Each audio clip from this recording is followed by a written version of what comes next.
देश में monkey pox ने पैर पसारना शुरू कर दिया है। अब तक इसके 9 मामले सामने आ चुके हैं, जिसमें से राजधानी में मंकी पॉक्स के 3 मामलों की पुष्टि होने के बाद संक्रमण बढ़ने का खतरा ज्यादा बढ़ गया है।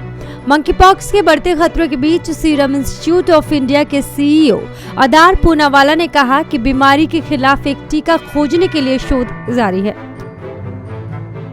पूनावाला ने एक बैठक में केंद्रीय स्वास्थ्य मंत्री मनसुख मंडाविया को इस मुद्दे पर जानकारी दी।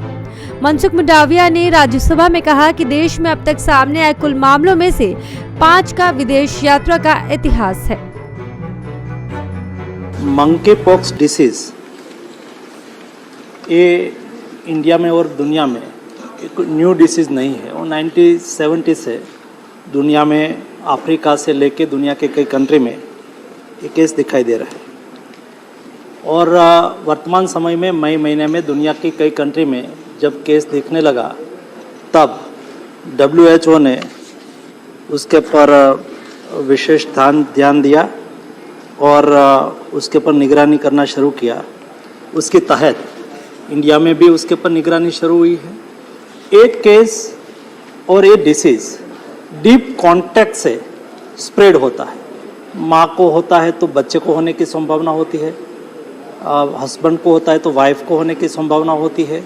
कोई स्पेसिफिक समुदाय या तो स्पेसिफिक को ही हो ऐसा नहीं है। डीप कॉन्टैक्ट जिसको हो उसको होने की संभावना होती है और इस तरह से ये केस फैलता है और उसमें इंडिया में भी उसके ऊपर पूरी निगरानी रखी जा रही है। कर्नाटक सरकार ने एहतियाती कदम बढ़ाने के साथ ही लोगों से अपील की है कि वे दुनिया भर में मंडरा रहे मंकी पॉक्स के खतरे को लेकर बेवजह चिंतित न हो। वहीं दिल्ली के उप मुख्यमंत्री मनीष सिसोदिया ने कहा कि देश में अभी भी मंकी पॉक्स के ज्यादा मामले सामने नहीं आए हैं, फिर भी सरकार किसी भी परिस्थिति से निपटने के लिए तैयार है। सरकार मंकी पॉक्स का संक्रमण फैलने से रोकने के लिए कई महत्वपूर्ण कदम उठा रही है। लोगों को डरने की नहीं बल्कि सावधानी बरतने की जरूरत है। ब्यूरो रिपोर्ट, नवोदय टाइम्स, नई दिल्ली।